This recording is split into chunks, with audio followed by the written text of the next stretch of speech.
سر، امریکہ اور ایران کے جوہری مذاکرات ایک بار پھر شروع ہو رہے ہیں، مگر اسی کے ساتھ امریکی بحری بیڑے، پھر دھمکیاں اور پابندیاں بھی جاری ہیں۔ آپ کو کیا لگتا ہے کہ اس دباؤ اور دھمکی آمیز لہجے میں یہ مذاکرات کامیاب ہو جائیں گے؟ بہت شکریہ شجیہ، آپ نے انوائٹ کیا۔ دیکھیے، یہ کسی بھی دنیا میں گلوبل لیول پر خاص طور پر اگر اس طرح کا امبیلنس ہو کہ ایک طرف سپر پاور کا ایک پریزیڈنٹ ہے اور ایک ایسا دوسری طرف ملک ہے جو آئیڈیالوجی بیسڈ ہے لیکن اکنامکلی ظاہر چیلنجز سے گزر رہا ہے، تو یہ اسٹریٹجی کہہ لیں یا یہ ان کا طریقہ کار میرے لیے کوئی سرپرائز نہیں ہے، کیونکہ ظاہر ہے ان کے پاس بہت بڑی طاقت ہے، مائٹ ہے، شو آف فورس بھی کر رہے ہیں، پھر انہوں نے گلف کے اندر اپنی شو کی ہوئی ہے، تو وہ بیسٹ بارگین لینا چاہتے ہیں، ایک ڈگری آف ایشورنس دینا چاہتے ہیں ایرانی لیڈرشپ کو کہ اگر آپ نے ہماری بات نہ مانی تو آپ کو بہت زیادہ قیمت اٹھانی پڑے گی۔ دیکھیے، بنیادی طور پر امریکہ کے پاس 11 ایئر کرافٹ کیریئر کا فلیٹ ہے، ایک واشنگٹن ہے، ایک روزویلٹ ہے، ایک جو ہے وہ 5000 میل دور تقریباً جاپان کی کوسٹ پر ہے، جو روزویلٹ ہے وہ بھی ریپیئر سے نکلا ہے، لیکن انہوں نے چنا ہے ابراہم لنکن کو۔ یہ جو بحری بیڑا ہے یہ تقریباً 7 جہازوں پر مشتمل ہے اور اس کو ڈیش کروایا گیا ہے تقریباً 8500 کلومیٹر دور سے، اور تقریباً 8 دنوں میں یہ پہنچا ہے ایران کی کوسٹ کھڑا کر دیا۔ اب اس کا مقصد کیا ہے؟ اس کو ہی کیوں چنا گیا ہے؟ یہ ایک اور میسج دینا تھا کہ ابراہم لنکن کو کیوں چنا گیا ہے، یعنی اس بحری بیڑے کو کیوں چنا گیا ہے؟ وہ اس وجہ سے، 2 وجہ سے۔ ایک یہ کہ اسی بحری بیڑے نے ہوتیز کے خلاف کانفلکٹ میں ان کی کلنگ کی تھی یا شوٹنگ کی تھی، ان کے میزائلز کو انٹرسپٹ کیا تھا، تو امریکن سمجھتے ہیں کیونکہ ہوتیز اور ایرانین آپس میں ان کی کولیبریشن ہے، تو جو ویپنز ہوتیز نے یوز کیے تھے شاید وہ ایران کے پاس بھی وہی آرسنل یا ٹیکنالوجی ہے یا میزائلز ہیں، ان کو ان کی فریکوینسیز کا پتہ ہے، ان کی رینج کا پتہ ہے، اس کی لمیٹیشن کا پتہ ہے۔ ایک تو یہ وجہ ہے اس بحری بیڑے کو لانے کی، اور دوسرا اس پر F-35C جہاز موجود ہیں 10 کے قریب، جس کا مطلب یہ ہے کہ وہ اسٹیلتھ جہاز ہے، اس کی رینج بہت زیادہ ہے، ظاہر ہے وہ ہیڈ کوارٹرز انسٹیٹیوشنز یہ جیم بھی کرتا ہے اور نظر بھی نہیں آتا ہے۔ تو یہ میں کہنا یہ چاہ رہا ہوں کہ یہ ایرانینز کو بنیادی طور پر ایک ایشورڈ ڈسٹرکشن کا میسج دینا چاہ رہے تھے امریکنز کہ ہم آیا چاہ رہے ہیں۔ اس کو ملٹری ٹرم میں کہتے ہیں برنکمن شپ اسٹریٹجی۔ برنکمن شپ کا مطلب ہوتا ہے کہ جب ہمیں خوف ہوتا ہے تو سب سے پہلے ہماری آنکھ کی پتلی بند ہوتی ہے یا آنکھ جھپکتے ہیں ہم، تو برنکمن شپ کا مطلب یہ ہے کہ ڈر کے دونوں میں سے کون پہلے آنکھ جھپکتا ہے، یعنی امریکن جھپکتے ہیں، ایران نے بھی بہت تھریٹ کیا کہ ہم سرپرائز دیں گے، ہم ایسے نہیں ہونے دیں گے، ہم یہ کر دیں گے، امریکہ بھی یہی چاہ رہا ہے۔ تو ایک تو یہ برنکمن شپ اسٹریٹجی ہے۔ نمبر 2، جیسے ہے کہ امریکہ چاہتا ہی یہی ہے کہ ٹائم بائی کر لے اور شاید اس کو فائر کیے بغیر اپنا ٹارگیٹس یا ہدف اچیو ہو جائیں۔ اب فائر کیے بغیر وہ کیوں چاہ رہا ہے؟ اتنا بڑا طاقت ہو کے فائر کیوں نہیں کر رہا؟ بنیادی طور پہ شجیہ آپ ریکال کریں کہ جب بھی امریکہ نے کسی بھی ملک پر حملہ کیا ہے وہ یونائٹڈ نیشنز کی ایک ہلکی پھلکی سی قرارداد کا سہارا لے کر آتے رہے ہیں، چاہے وہ لیبیا ہے، چاہے وہ عراق ہے، اور خاص طور پر افغانستان جب آئے تھے تو 42 کے قریب ملک جو نیٹو کے ہیں وہ آئے تھے اکٹھے ہو کر۔ اس میں جب نقصان ہوتا ہے لائٹ فورسز کا یا نیٹو کا تو امریکن لوگوں کو اس طرح نہیں چبھتا۔ یہاں پہ بڑی ڈیفرنٹ بات ہو رہی ہے کہ اس وقت آلموسٹ امریکہ ہی ہے، اور اگر پریزیڈنٹ ٹرمپ کو اگر کوئی شے دے رہا ہے ملک یا کوئی لیڈر تو وہ نیتن یاہو اسرائیلی پرائم منسٹر ہے۔ وہ یہ ان کو کہہ رہا ہے کہ کیونکہ آپ نے وینزویلا پر اتنا کامیاب آپریشن کیا تھا تو ذرا سا آپ پش آؤٹ کریں تو یہ ایران بھی آپ تقریباً ہمارے ہاتھ میں آیا چاہتا ہے۔ یہ ایک اسٹریٹجی لگتی ہے مجھے، لیکن آنے والے وقت بتائیں گے کہ یہ انفولڈ کر پاتے ہیں۔ ایران باؤ ڈاؤن کرتا ہے، لیکن ایران پر علیحدہ میں بات کر سکتا ہوں کہ انہوں نے بھی بہت تیاری کی ہوئی ہے۔ بالکل، اور دوسرا یہ کہ ایران یہ بھی کہہ رہا ہے کہ اگر یورینیم افزودگی پہ ہم اگر تھوڑی لچک دکھاتے بھی ہیں تو پھر بدلے میں امریکی فوجی اثاثوں کے خطے سے انخلا بھی ہونا چاہیے۔ کیا واشنگٹن اس مطالبے کو کسی صورت قابل قبول سمجھے گا؟ دیکھیے، آل آؤٹ تو بالکل نہیں سمجھے گا، کیونکہ دیکھیے اگر وہ ان کو تیل ایکسپورٹ کرنے دیتے ہیں اس کا مطلب ہے سب سے پہلے تو ایران چاہے گا کہ اچھا اگر آپ نیوکلیر پر کمپرومائز کرتے ہیں یا مڈ وے راستہ ڈھونڈتے ہیں تو آپ ہمارے پر سینکشن ختم کریں، یعنی ہمیں تیل ایکسپورٹ کرنے دیں۔ تو دنیا کا تیسرا بڑا ملک ہے تیل کی کیپیسٹی کے حساب سے، تو وہ تو بہت زیادہ اکانومی ان کی فلورش کرنا شروع کر دے گی، کرائسس ختم ہو جائیں گے، لوگوں کی ہارڈ شپ ختم ہو جائے گی۔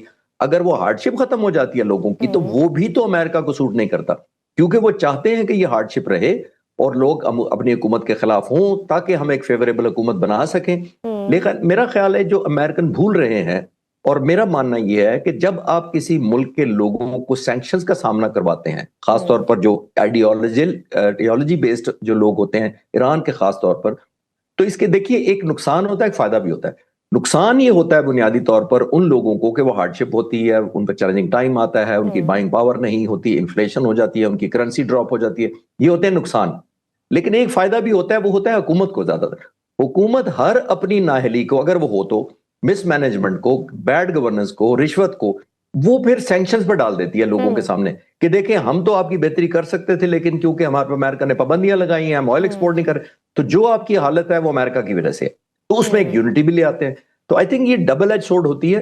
لیکن میرا خیال ہے کہ اگر جو آپ کا سوال ہے کہ یہ ایگری کرے گا، امریکہ اگر کیا تو وہ اپنی زیادہ منوائے گا، ایران کی تھوڑی سی مان لے گا. اور جیسا ٹریک ریکارڈ 1 سال کا پریزیڈنٹ ٹرمپ کا ہے اور کئی سالوں کا امریکہ کا ہے، تو شاید وہ پابندیاں لگوا کے، انسپیکشن کروا کے، بعد میں کسی نہ کسی بہانے سے وہ سینکشنز کو پھر لگا دیں اور پل آؤٹ کر لیں گے نہیں امریکہ نے، ایرانیہ نے وائلیشن کی، امریکن بات نہیں مانی. اور اگر ایران پر سپوز سر حملہ ہو بھی جاتا ہے تو خلیجی ممالک خصوصاً سعودی عرب، یو اے ای اور قطر کیا واقعی غیر جانبدار رہ سکیں گے؟ فی الحال تو انہوں نے کہہ دیا ہے کہ ہم نہیں اپنی فضائی حدود دیں گے یا زمینی حدود، یا آپ کو لگتا ہے کہ عملی طور پر امریکی لاجسٹک سپورٹ دیں گے، کیونکہ قطر میں ہی تو امریکہ کا سب سے بڑا ایئر بیس موجود ہے؟ دیکھیں شجیہ، یہ تو کہنے کی حد تک تو وہ کہہ سکتے ہیں کہ ہم نیوٹرل رہیں گے، لیکن ایران ان کو نیوٹرل رہنے نہیں دے گا. اس کی وجہ یہ ہے کہ جب ہٹ ہوگا تو ایرانی میزائل ابھی تک جو ڈیٹا نون ہے وہ امریکہ تک تو جائیں گے نہیں. آپ نے نوٹ کیا یا وہ اسرائیل تک جاتے ہیں یا وہ مڈل ایسٹ کے اندر ہی فائر کر سکتے ہیں، اپنے ہٹ بیک کر سکتے ہیں. تو وہ تو ہر اس چیز کو لیجیٹیمیٹ سمجھیں گے، اس ایئر بیس کو یا سیٹلائٹ کو جو بھی ان کا وہاں موجود ہوگا اس کو لیجیٹیمیٹ ٹارگٹ سمجھ کے ہٹ بیک کریں گے. اور جب وہ ہٹ بیک کریں گے تو وہ ملک یہ نہیں کہہ سکتا کہ یہ آپ نے ہم پر کیوں حملہ کیا. وہ یہ کہیں گے جی ہم نے تو امریکن بیس کو حملہ کیا، جیسے قطر کی صورت میں ہوا تھا، چاہے وہ سمبولک حملہ تھا لیکن ان کو لیجیٹیمیسی مل گئی تھی ایرانین کو.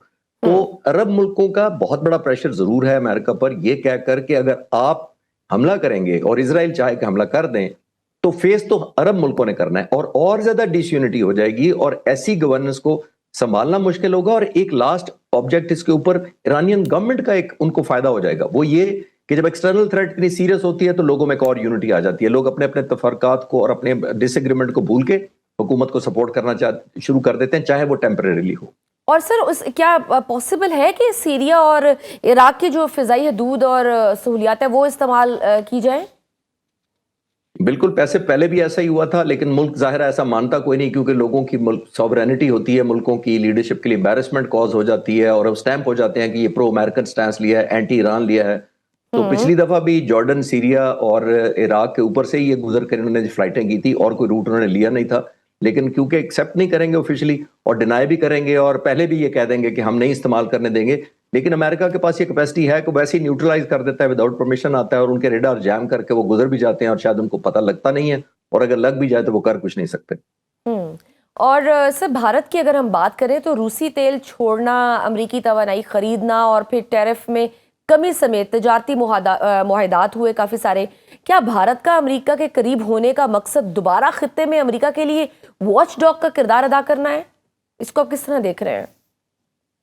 یہ شجیہ بہت آپ کا ریلیونٹ کویسچن ہے، بہت اچھا سوال ہے. وہ اس لیے کہ ہم بہت سارا میڈیا جو میں ابھی باتیں کر رہا ہوں یا میں اور لوگوں کی سن رہا ہوں، ہم اس کو سیلیبریٹ کر رہے ہیں کہ انڈین پرائم منسٹر میرس فیل کر رہے ہیں، دیکھیں جی جھک گئے ہیں، نہیں جی کمپرومائز کر لیا، نہیں جی گھٹنے ٹیک دیے جی. ایسا نہیں ہے. اس کو بگر آبجیکٹو لیں، اس کو یہ دیکھیں کہ انہوں نے ایک طرف ای یو سے مدر آف آل ڈیل کر لی ہے، دوسری طرف سے انہوں نے چائنا رشیا کو ریزنیبل بزنس میں انگیج کیا ہوا ہے. امریکہ جو ناراض تھا، ایک ویکیوم کریٹ ہو رہا تھا، انہوں نے اپنے ویکیوم کو یا اپنی دوری جو امریکہ کی تھی انڈیا کے درمیان انہوں نے ای یو میں استعمال کی، آلموسٹ ٹیرف زیرو کروا لیا وہاں پہ اور اتنی بڑی ڈیل کر لی. انڈین بنیادی طور پہ جو سوسائٹی کہہ لیں یا گورنمنٹل پالیسیز ہوتی ہیں وہ بڑی پروٹیکشنسٹ نیچر کی ہیں، یعنی ان کی جو اکنامک اسٹریٹجی ہوتی ہے وہ پروٹیکشنسٹ ہوتی ہے. اس کا مطلب یہ ہے کہ ہم اپنے پروڈکٹ کو سیکیور کریں گے جو انڈیا میں ہوتا ہے، چاہے وہ کار بنے، چاہے وہ موبائل بنے، چاہے کوئی اور ہو. تو انڈیا نے کھولی ہے مارکیٹ یورپین یونین کے لیے، کیونکہ یورپین یونین ہے ہی ایکسپورٹ بیسڈ اکانومی ہے نمبر 1. تو ایک انہوں نے وہ فائدہ اٹھا لیا یورپین یونین کے ساتھ ڈیل کر کے، ٹیرف آلموسٹ زیرو کرا لیا. اور اس کا نقصان کس کو ہوگا؟ یہ جو یورپین یونین کے ساتھ ڈیل ہوئی ہے وہ اسی خطے کے 5-6 ملک جو ہم نیبر ملک ہیں، ہمیں گارمنٹس، لیدر، ٹیکسٹائل، کیمیکلز، یہ بنگلہ دیش، پاکستان اور یہی ملک ہیں جو ایکسپورٹ ان کو کرتے تھے یورپین یونین کو. اگر آپ ٹیرف انڈیا کو معاف ہو جائے گا تو پاکستان، بنگلہ دیش اور سری لنکا اس جیسے ملک کیسے کمپیٹ کریں گے؟ تو ہمیں یہ نقصان ہوگا. دوسرا آپ نے نوٹ کیا، انہوں نے ایڈوانٹیج یہ گین کر لیا کہ امریکہ کو ڈس انگیج کرنے کی بجائے انگیج کر لیا، تو امریکہ سے بھی کنسیشن لینا شروع کر دیں گے. تو جو ویکیوم ان ملکوں کے لیے، چھوٹے ملک چاہے پاکستان کے نیبر ملک میں ہوں یا کسی افریقہ میں ہوں یا مڈل ایسٹ میں ہوں یا یورپ میں ہوں، ان کو انہوں نے کیپچر کر لیا، ان کی مارکیٹ کو واپس ری گین انڈیا نے کر لیا اور ریلیونس اپنی دوبارہ گین کر لی ہے.